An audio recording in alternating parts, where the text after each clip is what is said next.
Just past dawn's first light, a sleek black sedan glides to a stop at the foot of the Granite City Municipal Courthouse. Inside, Judge Naomi Fields grips the wheel for one last steadying breath. She's gone undercover today, blending in as any other visitor. But the moment she steps onto the polished steps, Deputy Greg Andrews locks eyes on her skin, dark against the morning glare, and the air snaps with unspoken hostility. Before Naomi can reach the metal detector, Andrews barks, "Not so fast." In an instant, his hand clamps on her arm, dragging her aside for a random check driven by nothing but bias. Her pulse surges as she realizes she's in for a battle far more personal than any courtroom verdict. Drop a comment below telling us where you're watching from, and hit subscribe. You won't believe what happens next. Stay tuned for the rest of this gripping tale. Judge Naomi Fields had prepared for years to uphold the law with fairness and integrity. She had learned early that power demanded both humility and steel, a lesson she carried into every case she presided over. But no amount of legal acumen could have readied her for this. Walking up the courthouse steps in civilian garb, she expected polite nods from clerks and the familiar click of her own heels announcing her approach. Instead, she sensed a shift in the air, a blade edge of tension slicing through the routine morning calm. A hush fell over the security checkpoint as she neared, drawing the attention of Deputy Greg Andrews. His posture was rigid, arms folded across his chest like a shield. She noticed the way he inhaled sharply through his teeth, eyes flicking from her tailored blazer to the polished silver federal judge badge glinting at her hip. He did not recognize her. Worse, he did not seem to care. In his world, she was not Naomi Fields' arbiter of justice. She was simply another black woman approaching a building he considered his domain. "Step aside," he commanded, voice low and clipped. The word "aside" cut through her like a verdict. Naomi paused for a heartbeat, meeting his gaze squarely. "Deputy Andrews," she said, lifting her badge slightly. "I'm Judge Fields." His eyes narrowed, and she saw the contempt flicker there, an assumption that her title could be dismissed as easily as her dignity. "No ID displayed properly," he muttered, stepping forward. His thick forearm brushed hers, the touch heavy with intimidation. Around them, other visitors held their breath.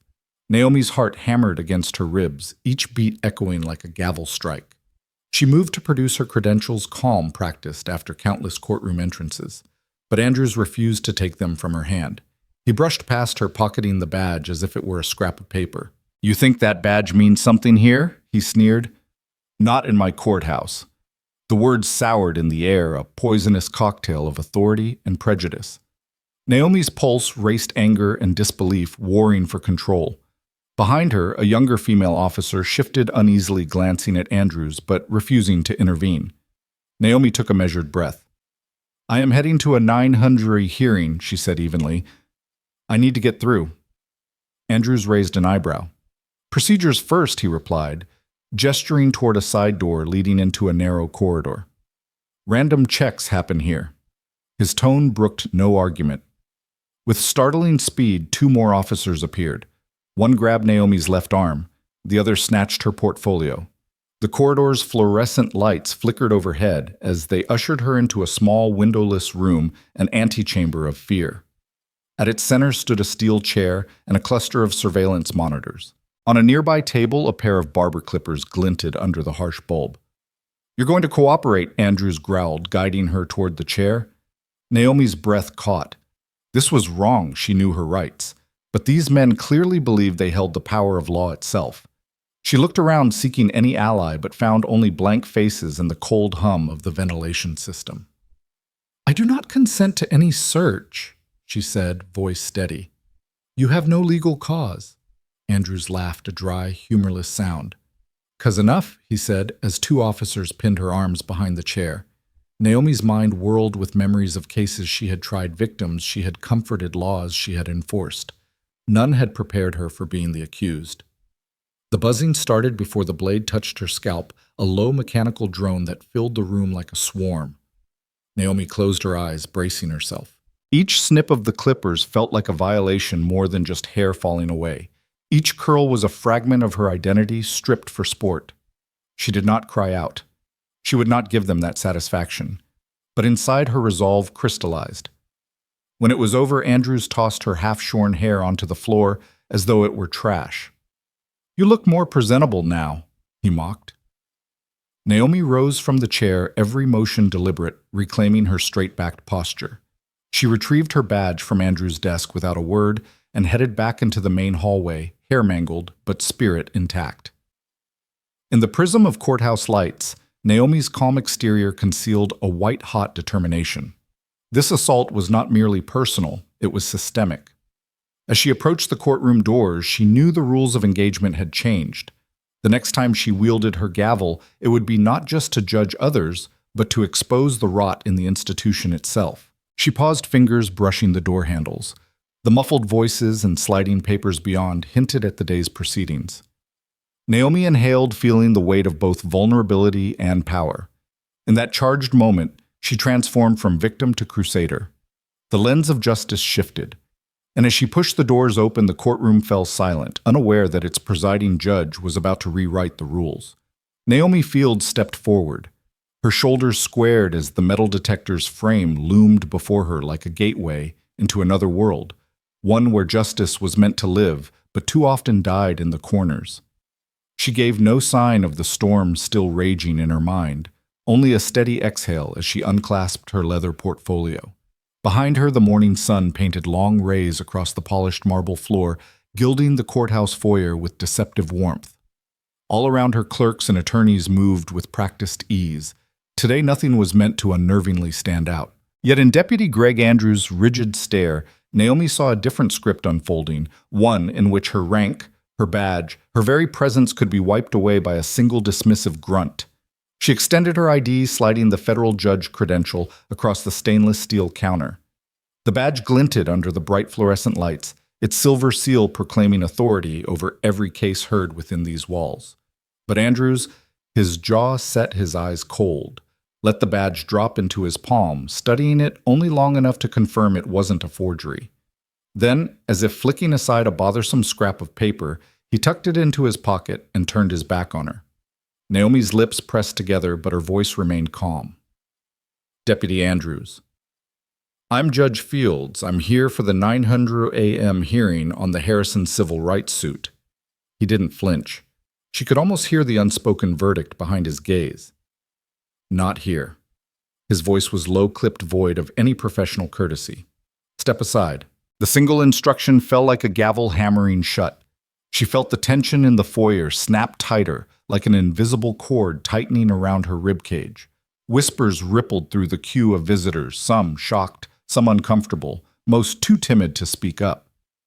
Naomi met the young clerk's downcast eyes and offered a small appreciative nod, acknowledging the silent solidarity.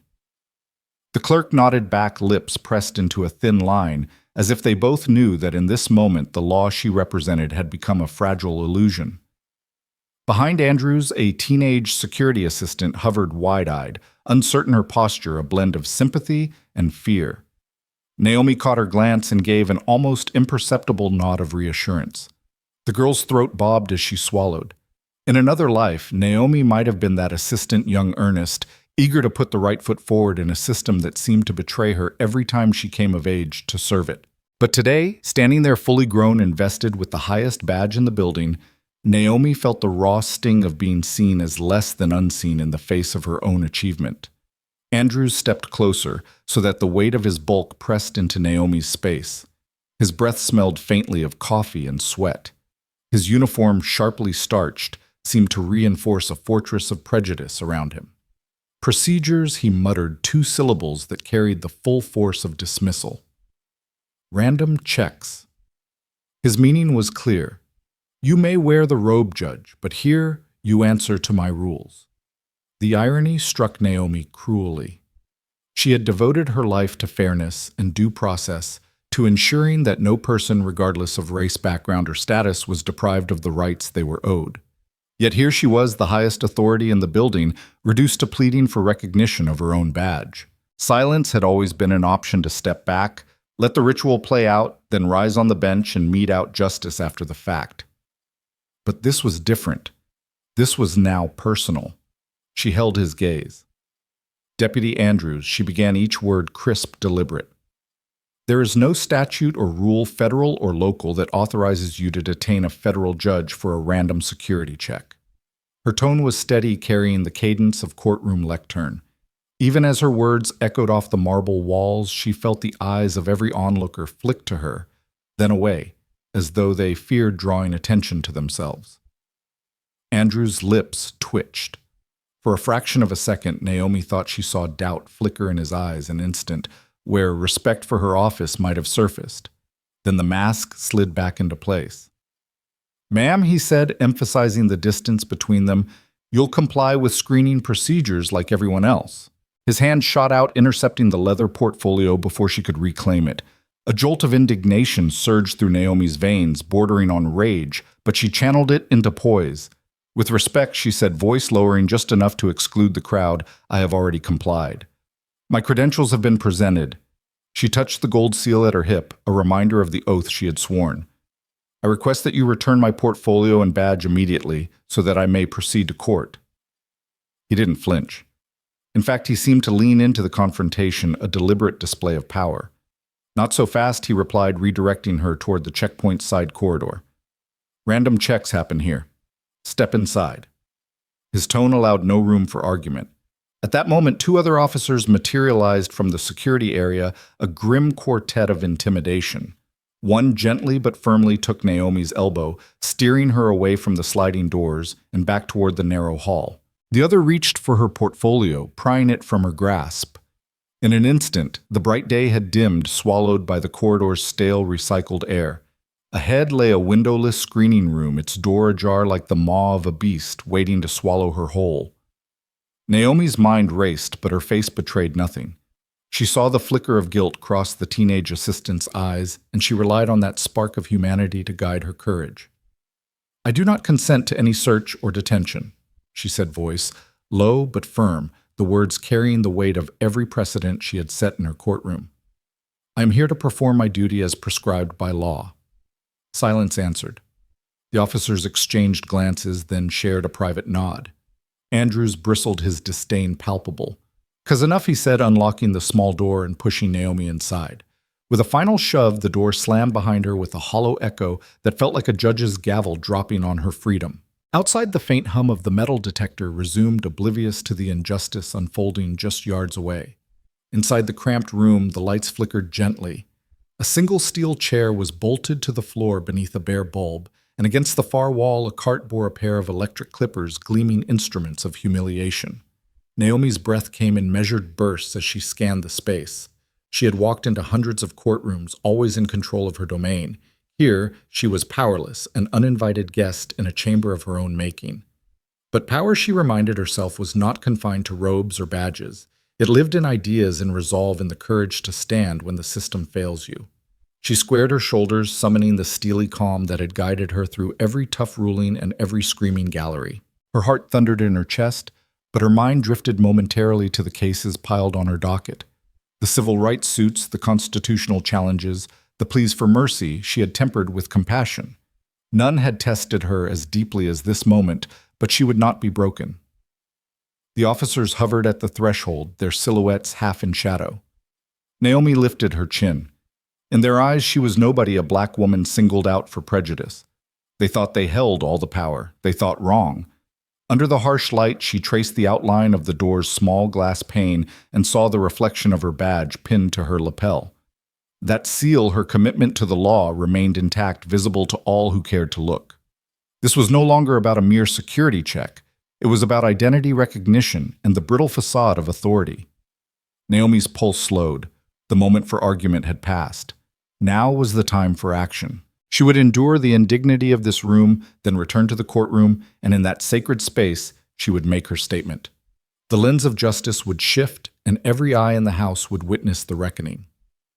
As the officers closed in, Naomi rose from the chair's edge, her posture regal despite the circumstances. She met each gaze with the unflinching calm of a judge who knows her worth. The door clicked shut behind her, sealing her into the crucible where dignity would be tested and ultimately forged anew. In the echoing silence, she drew a breath and prepared for what came next. Certain that the story of this courthouse and of every system built to protect hinged on her next move. Naomi's world narrowed to the size of a steel chair and a single bare bulb overhead.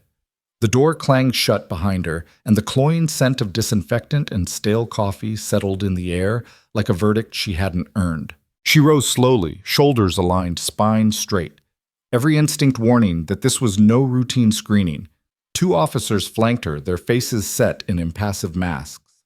In front of her, Deputy Greg Andrews knelt by a small table where a pair of gleaming clippers lay, waiting, their cord coiled like a snake poised to strike. Her breath caught.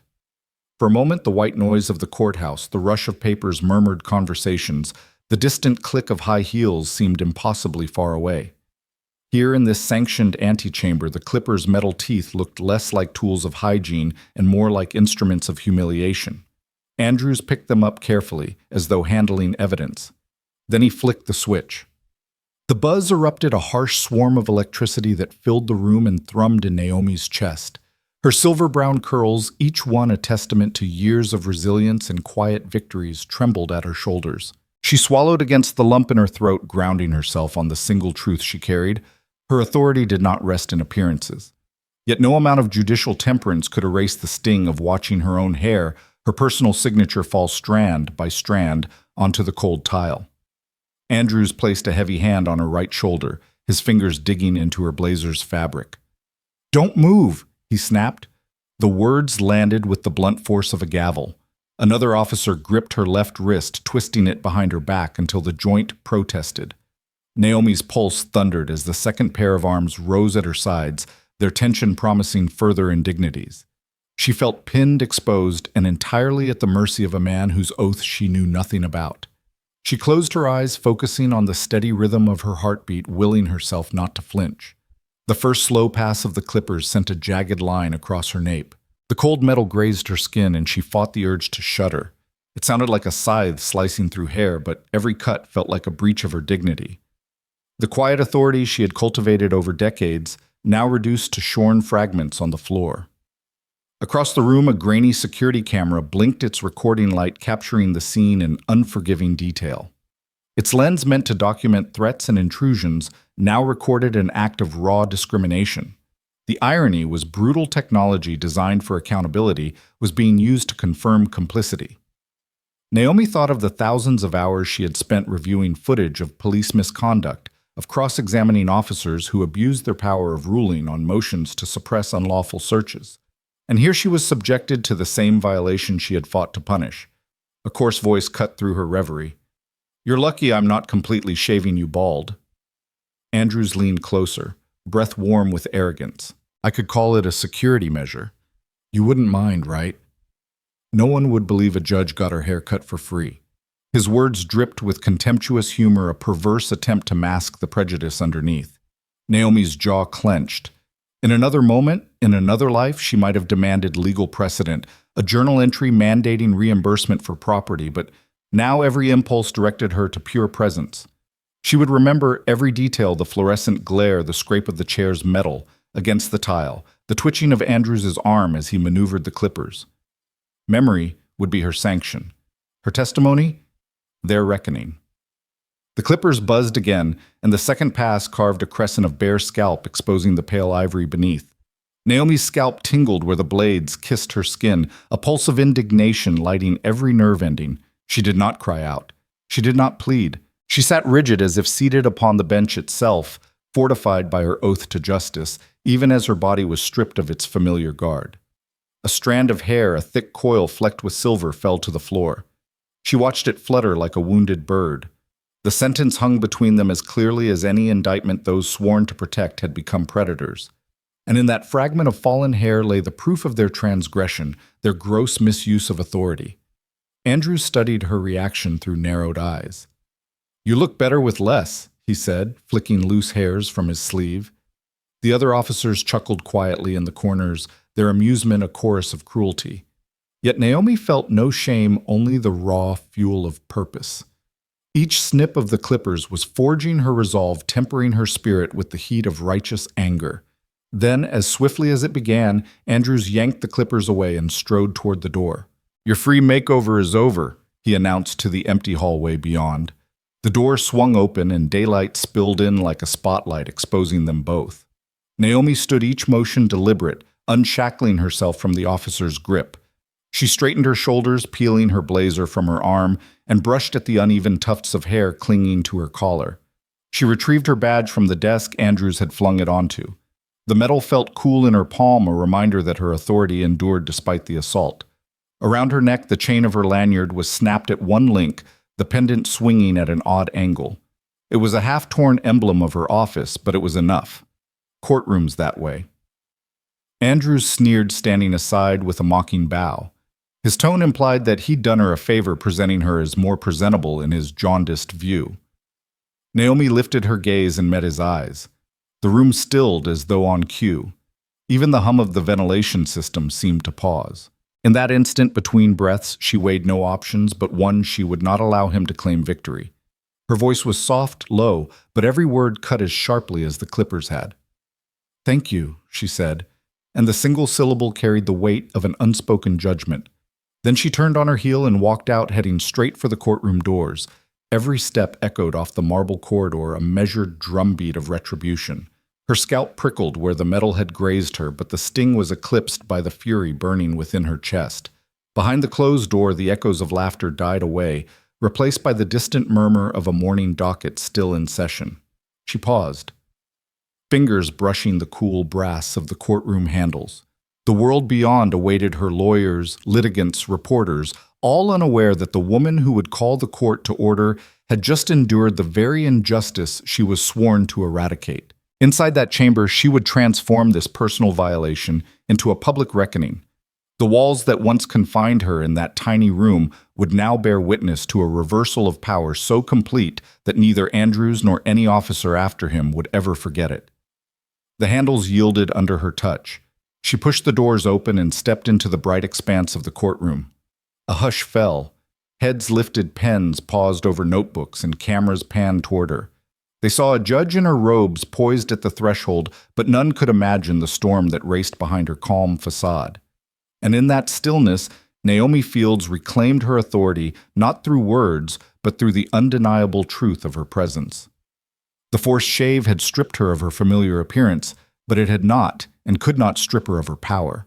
If anything, it had sharpened her focus, honed her resolve, and readied her to deliver a sentence beyond prison terms, a sentence of accountability for all who would dare violate the vow she carried at her hip.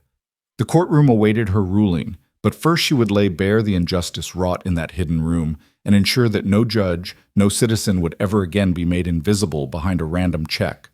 The real hearing was just beginning, and she would preside with the cold precision of justice owed. Naomi stepped out into the corridor, the fluorescent lights overhead humming like an accusatory chorus. Her shoes clicked against the polished stone, each footfall measured and deliberate. Deputy Andrews lingered in the doorway, arms folded, a faint sneer tugging at the corner of his mouth. Courtroom's that way, he called, voice flat as a landing strip. He watched her retreating figure as though he'd just done her a favor, as though shaving half her hair and stripping her dignity had been some public service. Naomi didn't look back. She adjusted the collar of her blazer, now lopsided from where the officers had manhandled it, and kept her gaze fixed straight ahead. Inside, a storm of fury boiled, gathering force with every step: indignation at the injustice, resentment at the buried complaints that had paved the way for this moment, and a fierce determination to wield this outrage like a weapon of change. Passing the security desk, she caught sight of her badge on the counter, its silver seal still bright among the scattered clippings of hair. She retrieved it with a firm snap and tucked it into her pocket fingertips, brushing the metal as if drawing strength. A nearby clerk looked up, her eyes widening in recognition, then sliding away as though afraid to betray solidarity. Naomi offered a quick, almost apologetic nod, acknowledging both the gesture of support and the weight of silence that lay between them all. The younger security assistant stood trembling a few feet behind, arms folded as if to hold herself together. Naomi gave her a small, encouraging smile, a wordless promise that this moment would not pass without reckoning.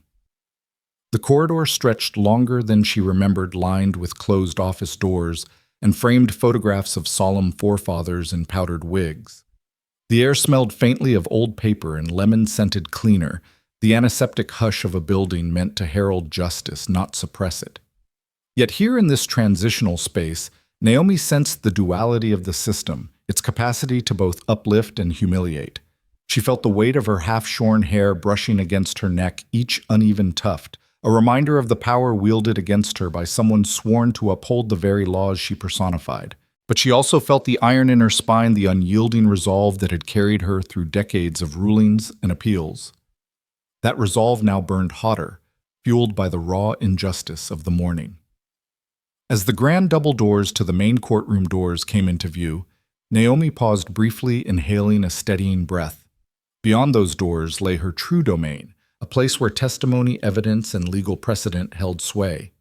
There, the veneer of respectability would be restored not for the sake of appearances, but to demonstrate that authority rooted in law and integrity could withstand even the vilest personal affront. She smoothed her hair back against the wind that gusted through the open doorway, letting the uneven lengths flutter. Each uneven edge felt like a badge of survival, marking her passage through an ordeal of prejudice. Inside the courtroom, a hush fell as she stepped across the threshold. Lawyers at their tables glanced up, papers shifting beneath their pens. Journalists paused, their note-taking pens suspended in midair. Plaintiffs and defendants alike straightened in their seats as if sensing a shift in the energy. Celeste had refined the art of command through years of presiding over murder trials, civil rights suits, and bankruptcy hearings. Yet she had never felt the electric hush of expectation like this, where the audience was unaware that the person entering their sacred space had just endured a brutal violation at the hands of the people who should have protected her. Naomi approached the bench, her heels echoing over the polished wood floor. The judge's chair sat like an empty throne, its leather creased from decades of decisions rendered and sentences passed. She reached out, running her fingers over the armrest as though reacquainting herself with a long-lost shield. Then she lifted the heavy black robe, feeling its familiar weight slip over her shoulders. Its fabric was cool against her skin, a stark contrast to the warmth of the corridor's sunlit air. As the robe settled into place, Naomi closed her eyes. Momentarily, let the gravity of her office drip into her bones. Each imperfection in her hair, each stray bit of stubble was now contained within the folds of this garment of authority. Standing behind the bench, she allowed herself a single deep exhale. The courtroom's new electricity crackled under her calm exterior. In an instant, she shed the vestiges of victimhood and embodied the unassailable power of the law. Her gaze swept the room, meeting the eyes of a clerk who swallowed hard, a defense attorney whose jaw tightened, a line of witnesses murmuring among themselves. Every face registered surprise, curiosity, perhaps discomfort. None could know the secret that lay behind those eyes right now, a living testament to the system's failings. Leaning forward, Naomi placed both hands flat on the bench's polished surface. The room fell into a profound silence, as if waiting for a signal. And that signal came with a single phrase, crisp and unwavering: "Court is now in session." Her voice carried like a gavel, precise and authoritative, slicing through any lingering tension. Cameras clicked discreetly, pens scratched paper, but the energy had shifted irrevocably. They were no longer merely participants in a legal proceeding, they were witnesses to a reversal of power. She tapped the microphone to ensure clarity, her fingers steady despite the whirlwind of emotion beneath the surface. Today, she began, "We will address the matter of United States versus Magnolia County deputies." The words rolled out with the measured cadence of journalistic rigor, framing the upcoming hearing in the language of statute and due process. Yet each syllable bore the weight of her personal narrative, a narrative that no longer hid in the shadows of silent compliance. Behind the scenes, the bailiff who had dragged her into that windowless room shifted in his corner, avoiding her eyes. In his uniform and badge, he had believed himself immune, untouchable. Now, beneath the stark courtroom lights, he felt the undeniable force of the law, embodied in the very woman he had tried to degrade. The dramatic irony hung thick in the air. He had thought himself judge and jury, but this morning's spectacle had revealed his limits. In that revelation lay her strength. Naomi's calm command set the tone for the hearing. Witnesses would be called, evidence would be presented. But more than that, the court would see that justice was not a static concept, nor a perfunctory ritual. It was a living promise that must hold even its highest officer accountable to the ideals it professed. And if it failed to do so, the recourse was clear: to expose the rot and rebuild from within. As she prepared to call the first witness, Naomi allowed herself a private moment of satisfaction. The quiet fury that had driven her steps down that corridor had now become the catalyst for exposure and reform. Each clipped tuft of hair could not erase her authority. Instead, it had honed her focus, sharpened her purpose. Behind the bench, she embodied both the victim and the victor, the wronged and the unwavering arbiter. With one final steady breath, she looked directly at the bailiff, who stood at attention by the side door, and then at the gallery where citizens, reporters, and attorneys observed in rapt silence. "Will the first witness please be sworn?" she asked, her voice both invitation and decree. As the clerk began the oath, Naomi Fields, judge, survivor, and agent of change, settled into her role. The corridor behind her may have tried to contain her fury, but in this room she would unleash it in the only way she knew, by compelling the system to reckon with its own failures, one testimony at a time. Naomi's fingers brushed the folded robe hanging on the armrest of the bench, its black fabric still crisp with the memory of countless hearings. The courtroom's hush deepened as she lifted it and slipped it over her shoulders, the movement measured and deliberate. The robe settled around her like armor, its weight an affirmation of the office she held. In that instant, the ambient noises of rustling papers and shuffling feet died completely. Every eye in the room snapped to attention. Reporters froze, mid-sentence, pens hovering, while attorneys glanced up in confusion. The woman they had watched being manhandled, the half-shorn figure who'd staggered through their sacred halls only moments before, was not a defendant or a witness, but the very judge presiding over their proceedings. A slow collective intake of breath swept the gallery. The bailiff, once Andrews's accomplice in that cruel screening room, stood slack-jawed beside the side door, his uniform crisp, but his composure unraveling. His eyes flicked from Naomi's uneven scalp to the badge gleaming beneath her robe's lapel. For a heartbeat, he looked as though he might stammer an apology or raise his voice in protest, but the authority in her posture stilled him. Naomi took a single step forward until she stood firmly behind the bench, her heels clicking softly against the polished wood floor.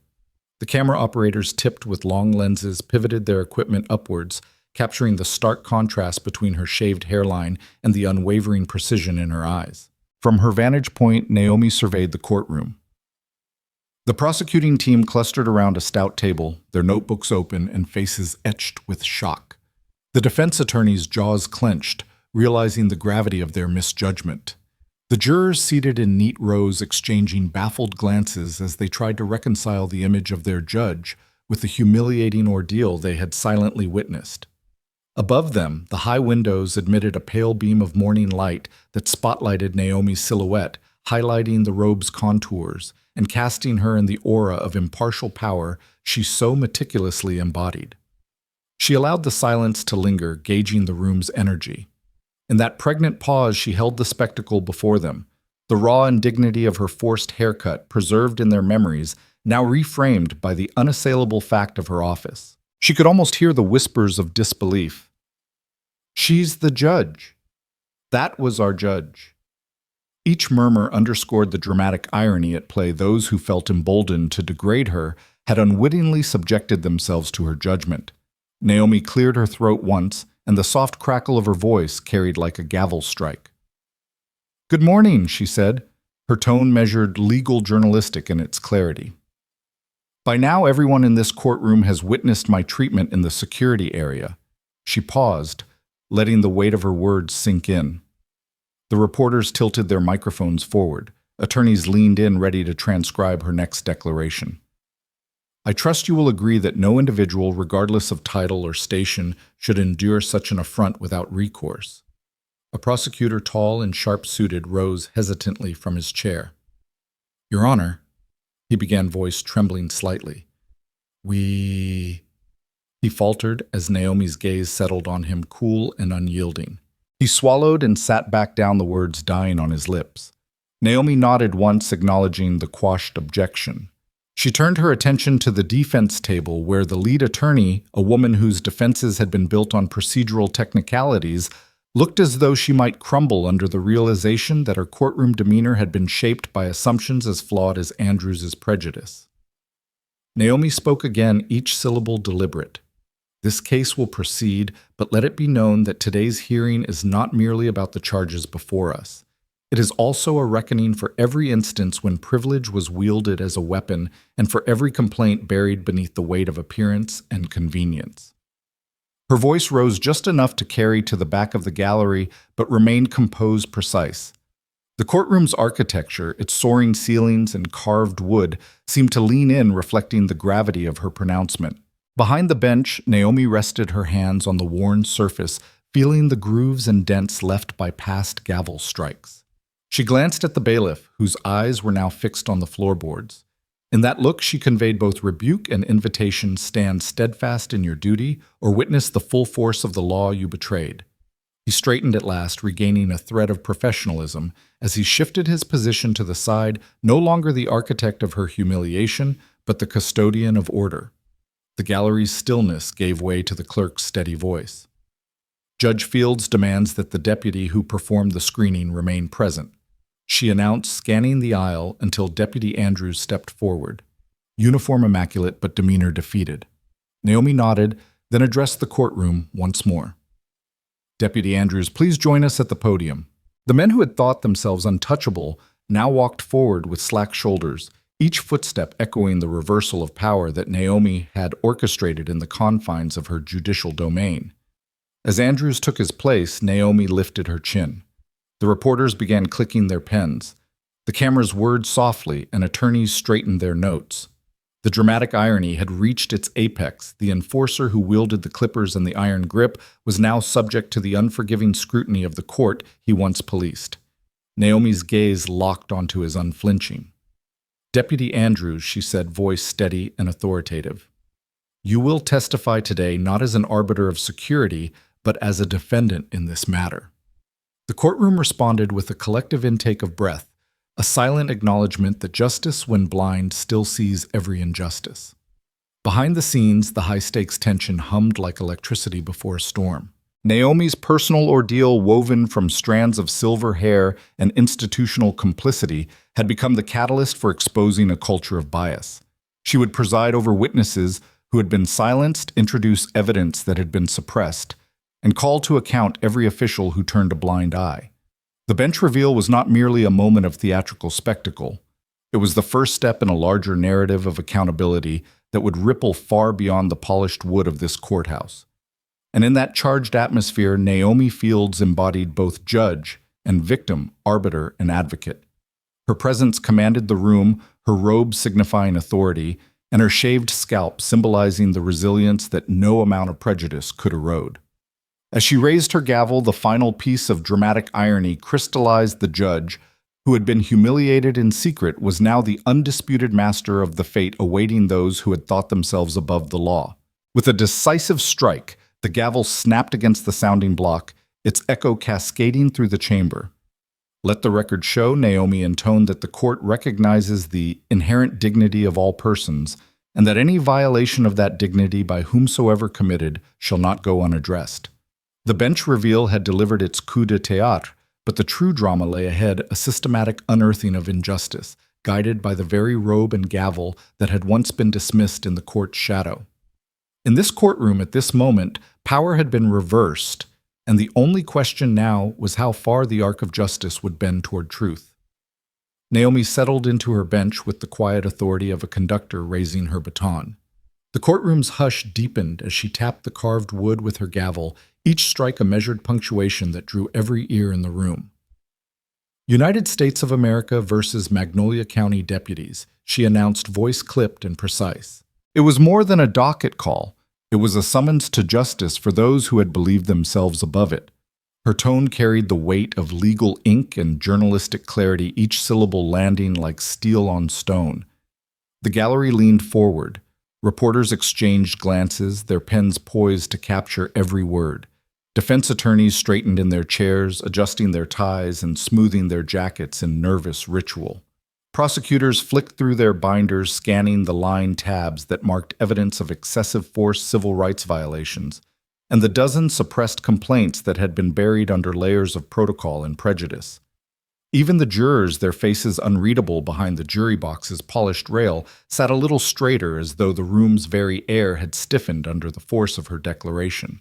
Naomi's gaze swept across the aisle, where Deputy Greg Andrews stood, hands clasped behind his back, uniform immaculate, but eyes diverted. In this moment, he was both the accused and the living embodiment of every bureaucratic hurdle that had allowed his misconduct to fester.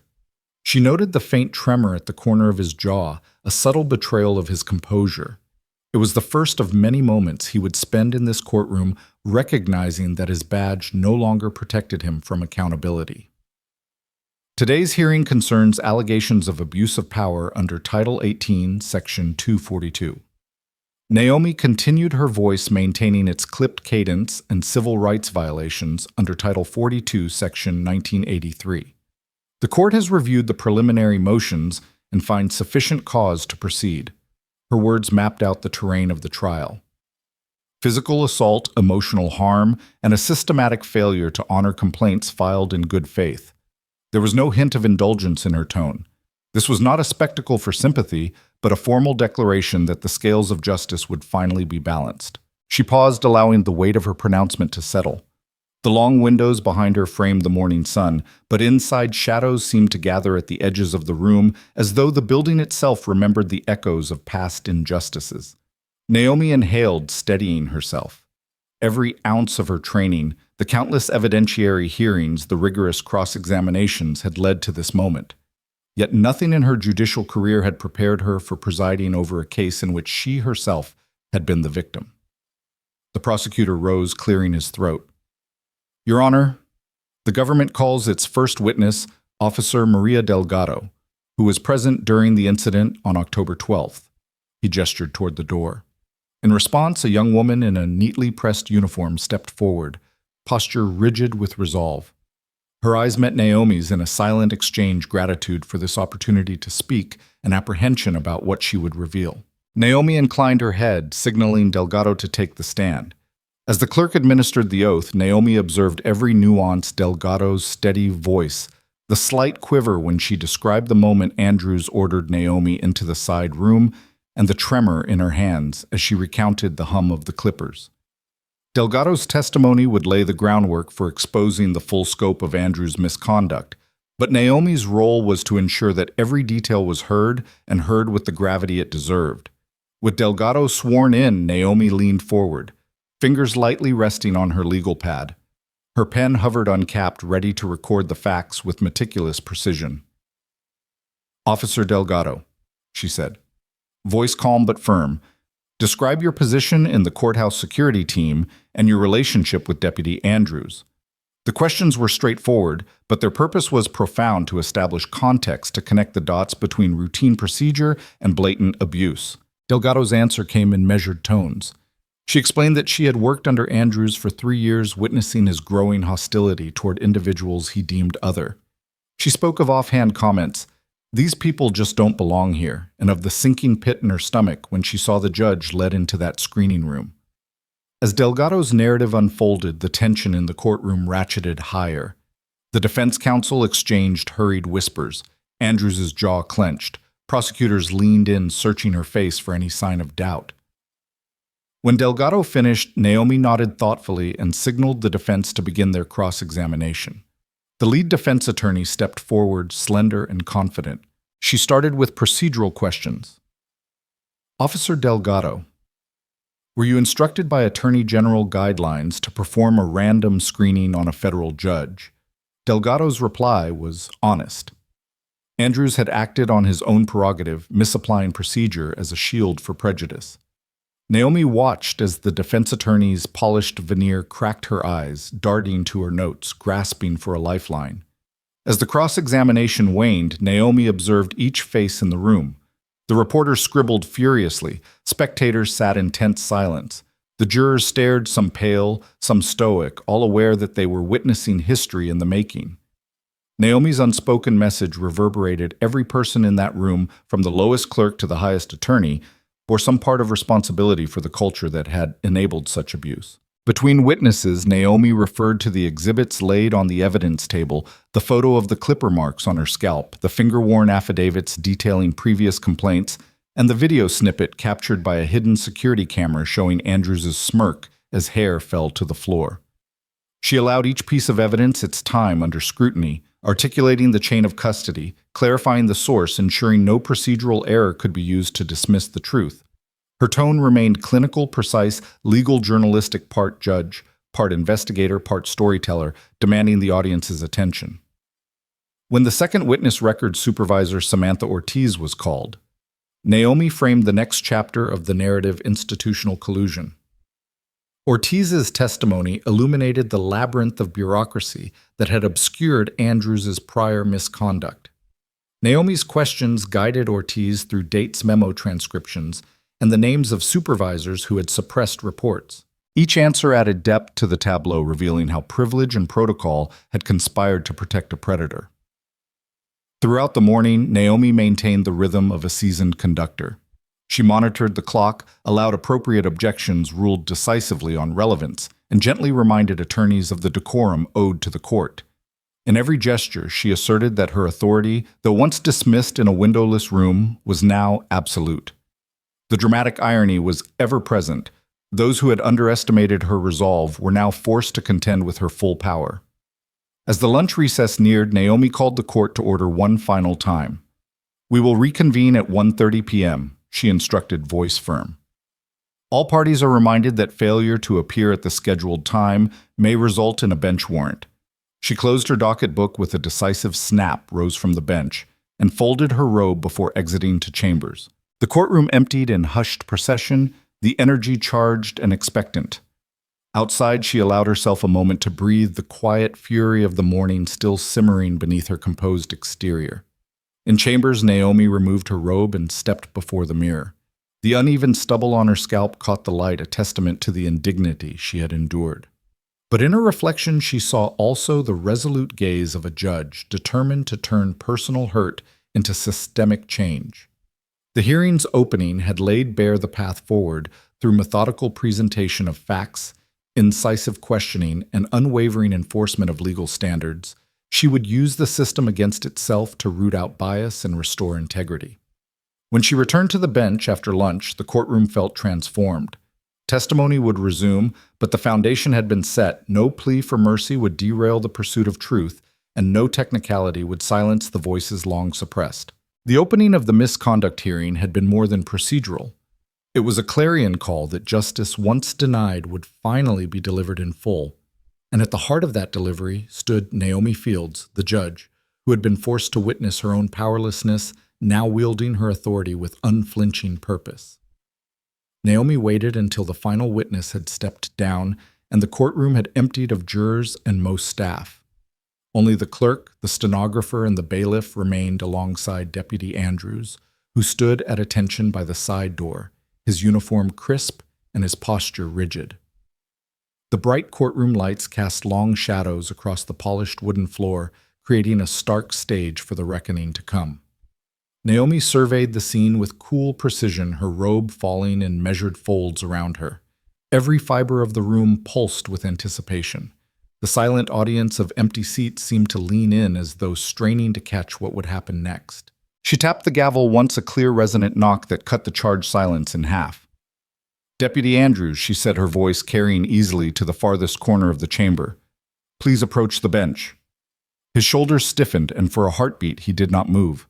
Then, as if drawn by an irresistible current, he crossed the floor in slow, deliberate strides. The polished leather of his shoes squeaked faintly in protest. When he stopped before the bench, Naomi looked up at him, her gaze unblinking. In that moment, the man who had thought himself untouchable felt the shift of power beneath him. He swallowed his Adam's apple, bobbing, and looked down at the papers she had spread out on the bench before her. There in neat stacks lay the 12 formal complaints filed against him over the past decade, complaints that had mysteriously vanished into bureaucratic limbo, suppressed by officials too eager to preserve the courthouse's order. Naomi tapped her pen against the documents. "These complaints," she began, her tone clipped with the precision of judicial force, "are your record. Each one alleges misconduct, excessive force, unwarranted searches, verbal abuse. In every instance, you invoked procedure as your shield, but you never offered a shred of evidence to justify your actions." She paused, allowing the weight of her words to sink in. Andrew's hands trembled slightly at his sides. His eyes flicked from sheet to sheet, as though the paper itself were poison. His voice, when it came, was hoarse. Your Honor, many of those complaints were unfounded, referred to the proper channels, and then dismissed. He tried to force a calm that wasn't there, but Naomi saw through it. She drew out the clerk's memo from 5 years ago, the one that documented a mandatory review of his personnel file. Here is the report, she said, smoothing the page so he could see it clearly, in which complaint number 7 was marked unsubstantiated. But note the signature above the dismissal. She glanced up at him. Judge Terrence Mahoney. Andrew's face paled at the name, the same mentor who had signed off on each of those buried complaints. The courtroom lights glinted off Naomi's badge as she lifted it and let it catch his eye. Do you know why those complaints never saw the light of day? She asked. Her question was rhetorical, and Andrews did not answer. Instead, he shifted uncomfortably, shoulders rolling back and forth, as though trapped between fight and flight. The tension in his jaw was visible, the inside of his mouth moving as if to speak, but no words emerged. Naomi's gaze turned to the gallery doors, her voice rising slightly. Let the record show that each suppressed complaint represents a victim silenced by fear, and that fear was sanctioned by those who believed reputation outweighed responsibility. Her words echoed off the high ceiling, resonating in every silent corner. Deputy Andrews, your badge once granted you authority. Today, that same badge will mark your downfall. She picked up a single page, the earliest complaint dated 15 years ago, from a young intern who had been frisked for no apparent reason. Naomi's finger traced the intern's signature. This woman testified today under oath that she feared retaliation if she spoke up, and yet her complaint was dismissed without investigation. 12 victims, 12 voices silenced in this very courthouse. She looked back at Andrews, her voice both icy and controlled. Tell me, Deputy Andrews, how many more are there? Complaints that never reached any record at all. Andrews' eyes darted to the floorboards, then to the ceiling as if seeking escape in the open space above. The gallery doors were closed, the hallways silent. He was trapped by his own arrogance, now exposed by the very system he had abused. I don't recall, he stammered. I did what I was told. His words hung in the air like a plea for mercy, but Naomi's expression held no trace of compassion. She set the printed complaints down with deliberate slowness. Your claim of obedience is inadequate. As a sworn officer, you had the duty to uphold the law, not to hide behind it. Because of you, federal judges were humiliated, citizens were degraded, and the very integrity of this institution was stained. Her voice softened just enough to carry the weight of her disappointment. And now you will face the consequences of those choices. Naomi lifted the page with the clerk's hand-drawn diagram showing the path of the filing process, how each complaint had disappeared into a file drawer. The court finds probable cause to charge you with assault under color of law and civil rights violations, she announced, each phrase deliberate. Deputy Andrews, I hereby order your arrest. The words fell like a sentence, irrevocable and absolute. The bailiff, who had stood motionless at the side, sprang to life. He stepped forward, handcuffs in hand, and approached Andrews. The man's eyes widened in primal fear. In that moment, his uniform no longer shielded him. His badge no longer commanded respect. Instead, it served as the iron shackle that would bind him until justice was done. The bailiff slipped the cuffs around Andrews' wrists, clicking them shut with finality. As the cuffs locked, Andrews' shoulders slumped. The uniform that had once made him a figure of authority now made him a prisoner of the very laws he had sworn to enforce. Naomi watched him grapple for composure, his gaze flicking up to hers as though beseeching an impossible pardon. She met his eyes with steady calm, conveying that there would be no mercy for him here. The courtroom remained silent, an unwilling witness to the reversal of power. Reporters exchanged stunned looks. Attorneys whispered among themselves, reeling from the spectacle. Jurors shifted in their seats, processing the enormity of what they had just witnessed. In every face, Naomi could read the realization that the cloak of authority, once so impermeable, had been pierced by the truth. As Andrews was led away, his cuffs rattling with each step, Naomi turned her attention back to the bench. She tapped the gavel twice, restoring order. This hearing will resume after a short recess, she said, her voice regaining its composure. We will call the next witness at 2:00 p.m. She paused, then added quietly, and may this court serve as a reminder. No badge, No uniform, no title. Places one above the law. The bailiff guided Andrews through the side door, the click of heavy boots on marble underscoring his descent from enforcer to defendant. Naomi remained standing behind the bench, the echoes of her pronouncement still vibrating in the air.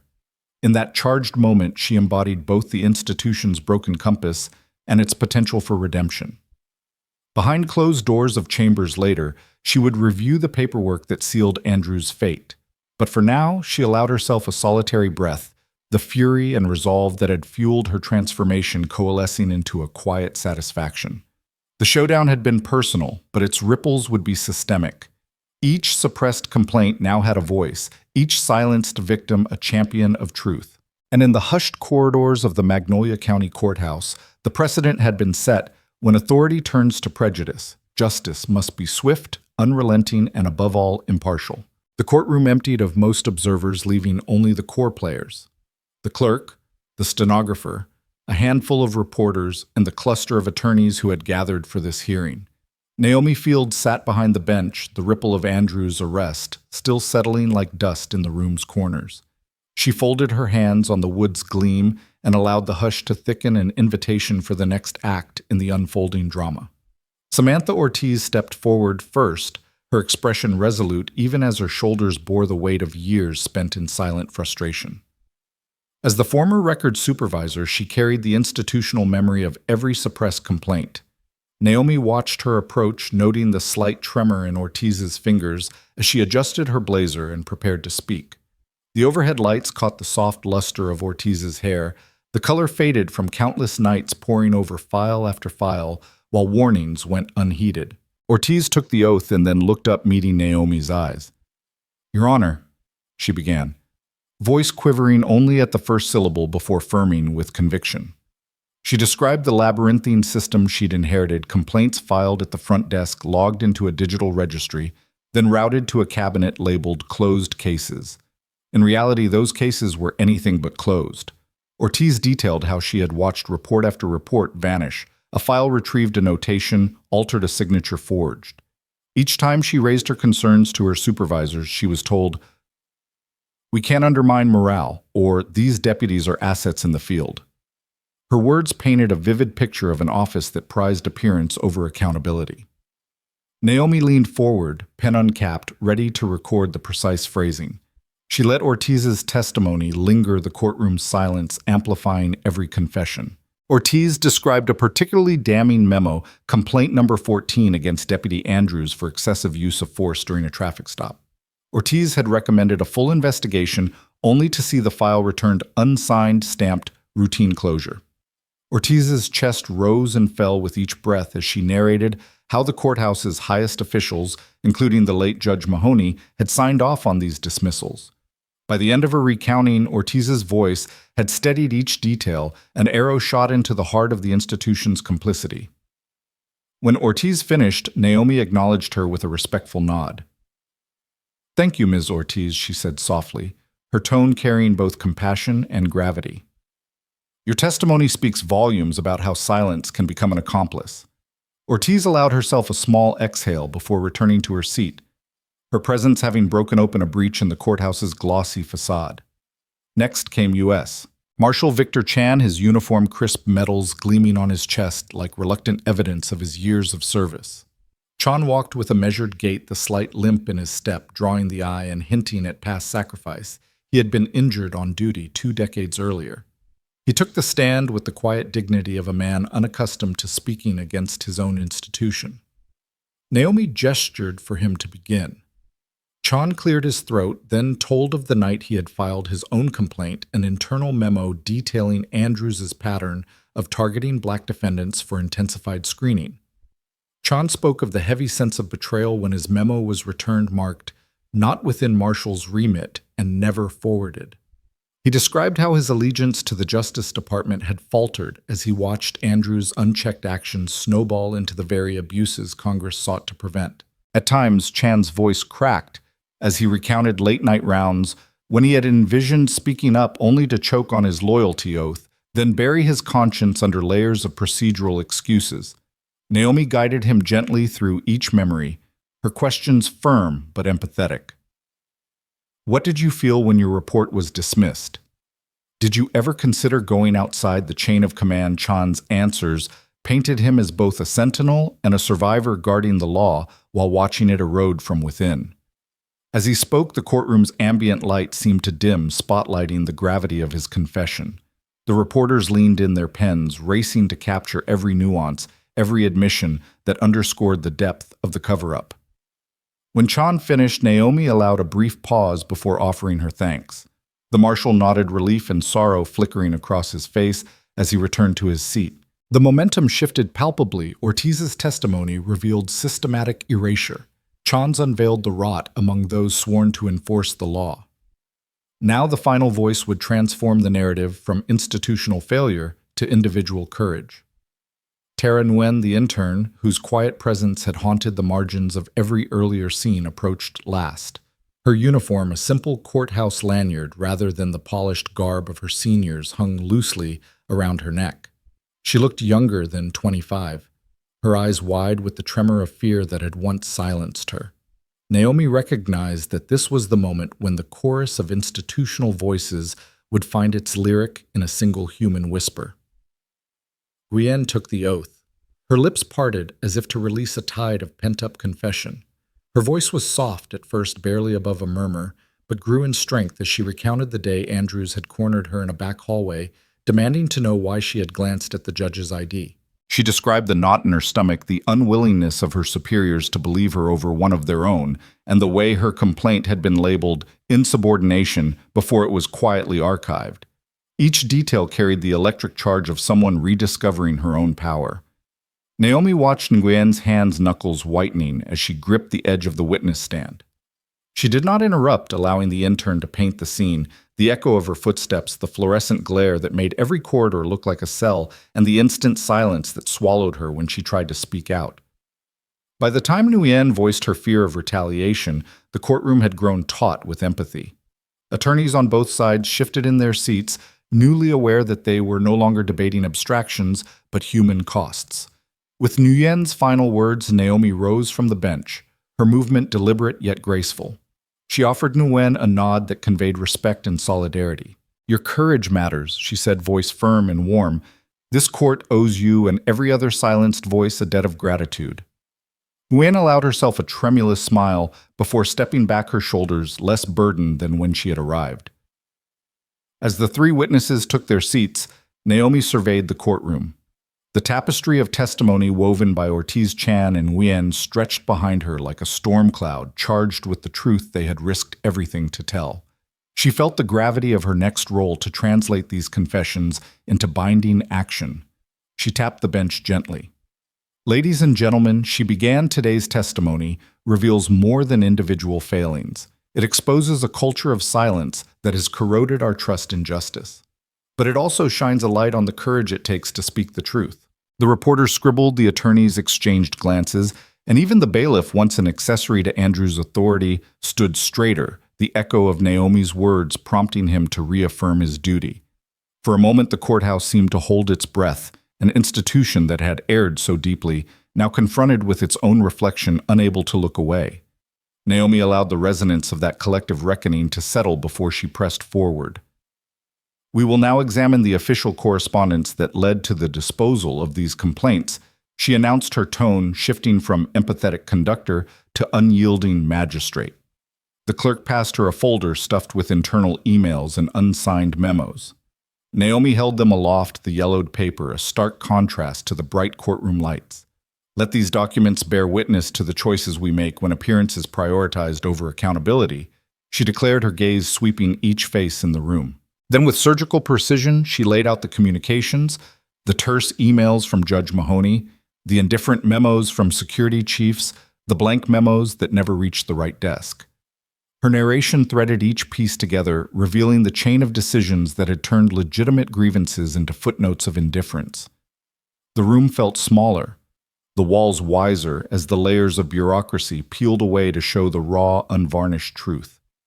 By the time she set the folder down, a new stillness had descended, one not born of shock, but of awakened responsibility. The witnesses had spoken. The evidence had spoken. All that remained was the court's duty to translate testimony into consequence. Naomi inhaled deeply, the hush thick enough to taste. Let the record show, she said, her voice calm yet resolute, that we stand at the intersection of silence and accountability. It is our duty to ensure that no voice is ever silenced again. In that charged silence, Naomi Fields embodied both judge and advocate, fierce instrument of reform, tempered by compassion for those who had risked everything to speak. And as the gallery watched, she prepared to turn this tapestry of collective courage into the fabric of a new, unbreakable justice. Naomi folded her robe over the bench's arm, her gaze sweeping across the hushed courtroom as the final echo of the last witness's words faded. The rows of attorneys and spectators sat riveted, their collective breath suspended in anticipation. She inhaled deeply, feeling the momentum of the morning's revelations swell in her chest. No longer was this chamber merely a stage for legal argument. It had become an arena for systemic change. With quiet authority, Naomi tapped the microphone. Today, she began, voice steady yet charged. We have not only exposed a culture of silence, we have the opportunity to forge a culture of accountability. A murmur ran through the gallery, curiosity and hope mingling in every glance. In that charged silence, she reached for a stack of documents laid out before her, the blueprint of the Fields mandate. Her fingers traced the bold header on the top page as she continued. Effective immediately within Magnolia District. All courthouse personnel, bailiffs, marshals, clerks, security will undergo mandatory implicit bias training to be conducted by certified civil rights educators. She paused to let the phrase mandatory register in the room. A subtle shift occurred. Brows lifted, pens hovered, the gravity of change, settling in like a rising tide. You will attend sessions that challenge your assumptions, Naomi said, with real-world scenarios drawn from cases like ours. We will confront how prejudice, even unintentional, undermines justice. The courtroom's lights seemed to burn a little brighter, illuminating faces that had long hidden behind professional detachment. Here the script flipped. Those trained to uphold the law would now be trained to confront their own biases. She tapped the bench again, signaling the next provision. All personnel must also complete rigorous psychological screenings upon appointment and at regular intervals thereafter. Soft gasps rippled through the guests. Naomi allowed that moment of disbelief. She knew they expected discipline for the offending deputy. They might not have anticipated a mandate that measured the mind as well as the conduct.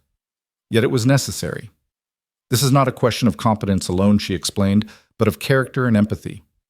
We will identify those with tendencies toward aggression or dehumanization before they have the authority to harm.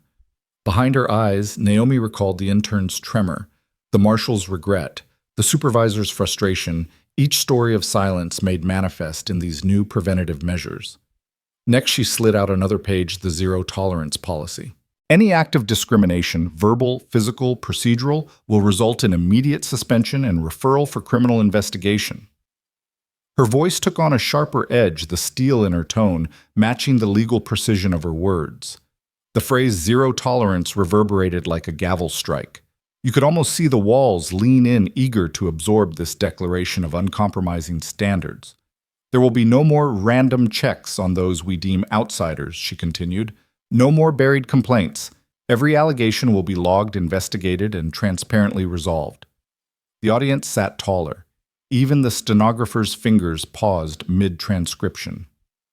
In that single policy, Naomi had done more than sanction one man. She had drawn a circle around the entire courthouse's behavior and said the era of cover-ups ends today. As she laid down the final page, Naomi felt the weight of the moment. This wasn't merely a bench ruling. It was the launching pad for a movement. She looked at the clerk who was already scanning the mandates into the official record, then out to the rows of reporters whose cameras hummed in readiness. These reforms, Naomi said, are collectively known as the Fields Mandate. They will serve as the gold standard for every federal courthouse in this district and beyond. The reporters leaned forward, their questions poised on eager lips, but Naomi raised her hand gently, forestalling the flurry. I ask that you hold your questions until after the recess. This court will issue a formal order for immediate implementation. The reporters nodded, pens still, as if acknowledging that history was being made at that very bench. Outside the courtroom doors, deputies and judges would whisper of Naomi's boldness. Within hours, the Magnolia District Bar Association would convene an emergency meeting. But Naomi's vision extended far beyond local acclaim. In the following days, she convened a delegation of community leaders, civil rights advocates, and sympathetic legislators to draft a resolution for Congress. In a sunlit conference room overlooking the courthouse steps, she guided discussion with the same mixture of compassion and steel that had defined her courtroom demeanor. She listened as activists shared stories of marginalized communities. She incorporated their voices into the mandate, ensuring it addressed not only law enforcement, but also the clerical and administrative branches that so often enabled bias. A fortnight later, Naomi found herself in the marble hall of the U.S. Senate Judiciary Committee. She stood before a semicircle of legislators in their solemn robes and suits, the weight of Magnolia's scandal fresh in their minds. With the Fields mandate bound in a leather dossier at her side, she delivered her testimony, an account of how a single act of prejudice had cascaded into years of suppressed grievances, and how thorough reform could prevent such injustices from ever recurring. Cameras hovered, microphones captured each syllable, and on the gallery benches sat representatives from every state's judiciary listening as she outlined the mandate's 3 pillars: bias education, psychological vetting, and uncompromising accountability. Her delivery was calm but powerful. Justice must not only be done, it must be seen to be done. We must bake empathy into our institutions, ensure our protectors are worthy of that oath, and guarantee that no complaint ever goes unanswered. The senators nodded as she spoke, some exchanging approving murmurs, others making notes for future amendments. By the session's end, bipartisan support had emerged, and a bill to adopt the Fields mandate nationally was slated for markup. As she left the chamber, Naomi felt the familiar tingle of purpose, the same resolve that had carried her from that first indignity in the security room to this moment of systemic transformation. Back in Magnolia, the courthouse began its metamorphosis. Training rooms once used for procedural drills now housed intense simulation workshops on bias recognition. Psychologists transformed empty offices into private assessment centers. Security logs, once glossed over, became transparent records accessible to oversight committees. And every badge worn in the building carried a discrete emblem, a small silver gavel overlaid with the word Field, reminding each officer that authority was a living trust to be honored, not a shield for prejudice. Weeks later, Naomi returned to her empty chambers and gazed at her polished bench. The silent witness of her reforms now infused every plank of wood with promise. She ran her hand over the grain, reflecting on how power once used to demean her had been reversed into a force for good. The Fields mandate was more than policy. It was a testament to what happens when an individual transforms personal violation into collective liberation. And as she prepared to reopen court, Naomi knew that Magnolia District had become the crucible for accountability, its courthouse, a beacon for a nation finally ready to confront the darkness within. The late afternoon sun cast long shadows across the courthouse steps, where a small crowd had gathered beneath hand-painted banners declaring "Justice starts here." Their voices rose in muted chant, some calling Naomi Fields' name, others echoing the pledge that no person would again be silenced by bureaucracy or bias. Among the throng, a civil rights attorney raised her fist high, while an elderly woman who had once watched her own complaint vanish into empty files pressed a single flower against the metal rail. Cameras clicked from every angle, but the energy here was neither grand nor theatrical. It was quiet determination, a grassroots swell of confidence that change was possible. Inside, the corridors were hushed. Clerks peeked from behind frosted glass windows, their faces alight with surprise and pride, having witnessed the morning's transformations. In her chambers, Naomi sat before the mirror, the morning's robe folded neatly over the back of her chair. She reached up to the crown of her head, fingertips tracing the soft stubble that had grown back in uneven waves, her renewed buzz cut, each strand a testament to resilience. Where once she'd been stripped of her hair in an act of demeaning violence, now she wore it as a silent badge of victory, a reminder that dignity once taken could be reclaimed and worn proudly. She paused for a moment, letting the quiet settle around her like a gentle cloak. The walls bore framed photographs of past jurists, their powdered wigs and austere poses a stark contrast to her present reality. A black woman whose hairline told a story of personal violation and institutional reform. Naomi reached for her robe, draping it over her shoulders one last time. The fabric fell into place, and she inhaled the familiar scent of polish and leather. In that breath was the knowledge that her fight had transcended the personal. It had sparked a revolution in the courthouse's very soul. Exiting the chambers, Naomi walked to the bench area, each step steady and unhurried. The courtroom doors parted like a well-oiled hinge, and she found herself greeted by reporters adjusting their microphones and attorneys straightening papers in anticipation. The air hummed with a renewed sense of purpose. No one spoke her name. It wasn't necessary. The buzz cut beneath her judge's wig spoke louder than words declaring that the institution had been tested and emerged stronger, more just. She took her seat with quiet dignity, eyes flicking to the bailiff, whose once conflicted gaze now bore respect. As the clerk called the court to order, Naomi glanced at the gallery, where families, advocates, and interns, some of whom had stood in that side corridor too afraid to speak, had returned wearing T-shirts stamped with the Fields Mandate logo.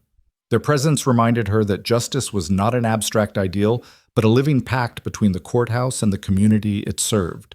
The docket for the afternoon was a routine slate of civil dispute hearings, but today each case carried a deeper resonance. Couples seeking custody, small business owners contesting permits, and elderly veteran challenging overzealous parking fines, each came before a bench that had been reshaped by a singular act of courage. Naomi presided with the same precision as always, her gavel clicking softly, her questions incisive yet measured. But beneath every ruling and every question lay the unspoken backdrop of systemic transformation, a promise that no individual would again enter those corridors only to be rendered invisible. After the final case, Naomi rose from the bench and made her way back through the hallway. The banners outside still fluttered in the breeze, and she paused to offer a small wave to the crowd below. Some cheered, others fell silent, tears glistening in their eyes. In that moment of shared acknowledgement, Naomi understood that her legacy would not be carved in stone, but in the ongoing actions of every person who refused to accept silence as neutrality. Back in chambers once more, she removed her robe and allowed her hair to catch the light. The buzz cut, though imperfect, carried its own beauty, a living testament to both personal and institutional resilience. Naomi ran her fingers through the regrowth, a silent tribute to every voice that had risen in that courtroom. The former record supervisor who refused to look away, the U.S. Marshal who broke his oath of silence, the intern who found her courage, and every citizen who stood outside demanding that justice truly start here. Finally, Naomi tucked a copy of the Fields Mandate into her briefcase and stepped out for her next hearing. She walked with purpose, her presence a quiet revolution in motion. The courthouse doors swung open, and she entered not merely as a judge, but as proof that when dignity is taken, it can be reclaimed and in doing so, wielded to reshape the system itself.